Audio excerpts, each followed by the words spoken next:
Look. All this time, there's been a protection stave around our entire woods. But the stave's broken there. Did you cut those down? She hand marked the tree she wished used for her pyre. Why'd she do that?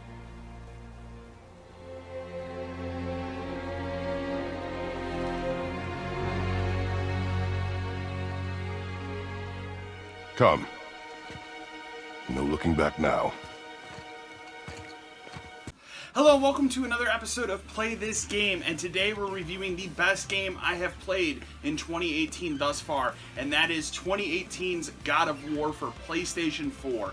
This is a phenomenal single-player adventure game that, honestly, I wasn't expecting. I had no hype for this game whatsoever. In fact, if you go back to earlier videos that I've posted this year talking about my upcoming games, I think I kind of just shoved it into the video and said, yeah, I'll play that game, but I had no hype for it, I had no anticipation for it. I've always enjoyed the God of War games, but I was never a humongous fan of the God of War franchise. I kind of played them as they came out, acknowledged that they were good action games, but I think other games have always done it better. I'm a big advocate for Castlevania Lords of Shadow, which came out in 2010. I will always state that that was a better game than all three of the God of War games combined. And I'm not talking about the PSP spin-off games here. I'm not talking about shitty God of War Ascension. I'm just talking about the core three God of War games in the original trilogy. I always thought the story was interesting in God of War, but I never connected to the character of Kratos because he was just an angry Greek person that became a god because his wife and child were killed. And you know, long story short here, if you don't realize why he's so pale white, it's because that's the ashes of his wife and child that are stuck to his body forever. So going into 2018's God of War, I had no hype for this game. I had no context for it. I wasn't really excited about it. When they announced it back in 2016, I kind of laughed the game off as doing Last of Us sort of thing of, oh, Kratos, what can we do to make him a better character? Let's throw a kid with him. And I was kind of bummed by that because I thought that just doesn't seem like an original idea. It just seems like someone's trying to recreate The Last of Us again. So going into God of War 2018, and I'm going to keep referring to the game as God of War 2018, I didn't really have a lot of hope. I didn't have a lot of hype, anticipation. The only thing I would say about the game going into it is I knew it looked incredible visually, but that was it. I didn't have any hype for this game, and I'm gonna be completely honest, the first hour of this game, I was not into the combat of this game at all. If there's one thing I'll say about the original core trilogy of this franchise, I thought it had pitch perfect combat. And moving everything to the shoulder buttons seems to be a current gen issue. And I'll hold up a controller here and show you, but using a controller and using the shoulder buttons for all of your action moves instead of the face buttons is a weird and honestly different approach to a game like this. I wasn't into it in the first hour. The other thing that has changed here between other God of War games is everything is presented to you as a behind-the-shoulder camera view, much like Resident Evil 4, 5, and 6. It's an interesting camera choice, but in the beginning of the game, I found it to hinder the combat horribly, and that was simply because you can't see behind you, so they have indicator arrows that will show you if an enemy's behind you, or your son who's in combat with you will say, hey, there's someone behind you, you need to turn around. Now, this was a bit disappointing at first. It took me some time to get used to the combat, but honestly, after playing the game for several hours and really getting invested in its story, I grew to love the combat in this game. I still don't think it's perfect. I'm sure there's a way where you can change all of these actions and move them from the shoulder buttons to the face buttons, but I'm lazy, I didn't feel like doing that, and I wanted to play the game the way that the creators intended the game to play. Putting that aside, this is a very fascinating, interesting story that really humanizes the character of Kratos in a way that I was not expecting at all. And honestly, I think I told some of my friends and coworkers when we were talking about the game before it came out, I didn't think I needed a game that humanized the character of Kratos because I never found him to be that interesting of a character. And instead, what they've done here is they've taken this extremely angry vile person who just spews anger all the time, and they've made him a father figure. And it works so incredibly well. He's still the same angry Kratos you know and love, but now he has a kid attached to him, and he has to explain his actions a lot of times, and he also offers various life lessons. However, one of my most favorite things in the game is the fact that he just calls his son boy all the time, and I think it's hilarious and very well done. One of the greatest things I'll say about God of War 2018 is how well written this game is, and it's very, very awesome and excellent story that I wasn't expecting out of a God of War game of all things. And it's a fascinating story. It kind of hits you over the head as it starts with a fantastic boss fight, and the game hits the ground running and just continues to go.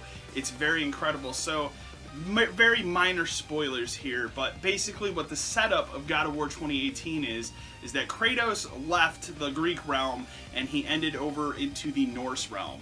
And that's where he showed up. He decided to live his life as a mortal man and not let people know that he is a god. And because of that, he met a woman, he got married again, he settled down, he has a kid. His wife has passed away, and her final wishes after she passes away is for him and his son to cast her ashes off the highest peak in this Norse realm. That is the setup for God of War 2018. Now, I'll have to admit, once the game was starting, I kind of rolled my eyes a little bit because I thought, here we go, once again, the game's about Kratos and a family member of his is dead and he's angry. And the thing about this game that makes it different from the other God of War games is that his anger in this sense is much more contained than it was in the previous three. They don't ever explain how his wife died, but I'm assuming that his wife died from natural causes and nobody killed her. And maybe that was explained later on in the story. I don't remember. This is the other thing important to note about God of War 2018. It is a very long game, an incredibly lengthy single-player adventure game. And I have to give credit there. I didn't expect that out of a God of War game. So, on your journey, you will travel this whole entire realm. There's actually a bunch of different realms you can travel. You'll have various boss battles. But another interesting thing that has changed up from God of War from previous games is there is a leveling system. There is persistent levels to enemies, but it doesn't work like a typical game that you would play every day or an RPG or anything like that. Their leveling system is a little different. So God of War has an experience system. You will earn experience points, but rather than it persistently leveling up, you use those experience points to purchase new combat moves and abilities and level your character up. You also level up by getting different gear and upgrading that gear. That's a big part of God of War. It's an interesting and different, unique take on a RPG leveling up system that's not essentially traditional like we would all come to expect it. And I really enjoyed this. This was another fascinating aspect of God of War 2018 that I was not expecting. The other thing that I really want to highlight that is, I think, a crowning achievement in video games with God of War 2018 that I think is just really incredible is that this entire game, the whole adventure as you play it, is essentially one camera take. It does not break away ever. Cutscenes play out in the same camera take every single time. It never breaks away. It never changes.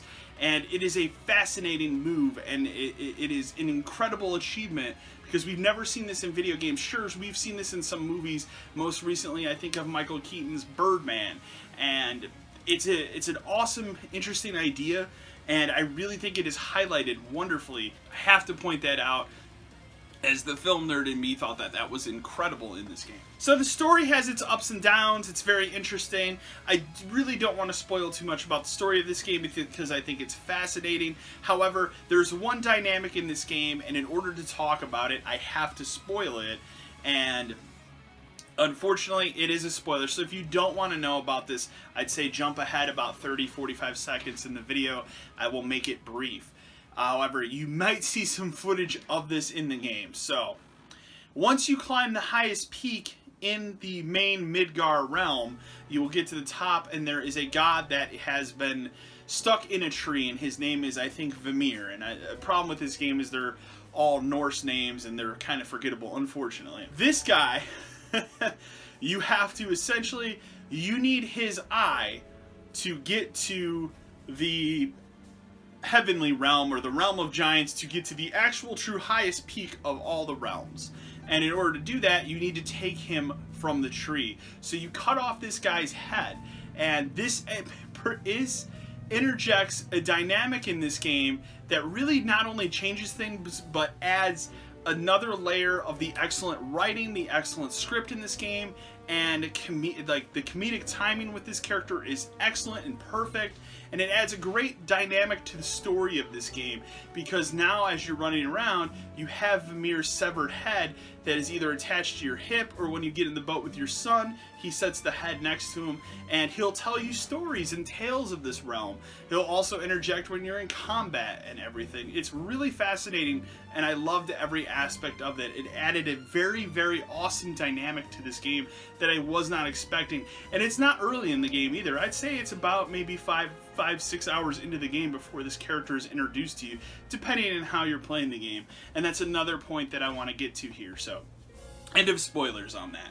Now, another thing that's important to note about God of War is this is a vast, very open world to explore that has many different things to do. I don't think that I've been this addicted to exploring a world in a game and trying to find every single little nook and cranny and piece of it since the original Arkham Asylum did it back in 2009. This has a very Metroidvania feel to it because you're constantly unlocking different things in the world that will open different doors, and new areas begin to appear and everything. So once you get through the story of God of War 2018, there's still plenty to do. It opens up 2 different additional realms, one in which you can grind out for better, higher gear, and there's a persistent mist that is always there that will keep hurting you. So what you need to do is you need to run into this kind of maze, essentially, and you need to grind things out, but if you don't get in and out of the mist in a quick enough time, you will lose everything you earn in there and you have to do it all over again. It's also procedurally generated, so it will change every time. So that's a really cool part of this game. There's also another realm that is just kind of a challenge area, and there are many, many different trophies that are attached to beating these different areas. But the thing that's so impressive about God of War 2018 is that once this story is wrapped up, it just feels like there's so much more to do and explore in this world. And this is the biggest thing I want to highlight about God of War 2018, is that this is the most prime example of the fact that single-player games are not dead in 2018. One of the other crowning achievements I will tell you about God of War is that this is a game that has no microtransactions. It has no planned DLC. There is no extra shit to buy for this game.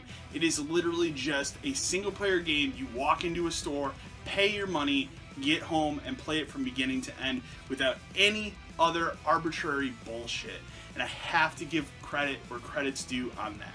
God of War 2018, it's a phenomenal game. It's a phenomenal experience. It is easily the best game I have played in 2018 thus far. And this is coming from someone who wasn't excited about it. I was not excited in the least about this game. I bought it only because I wanted to cover it for the channel because I knew it was a high-profile release of the year. But I went into it going, oh, it's another God of War game, whatever.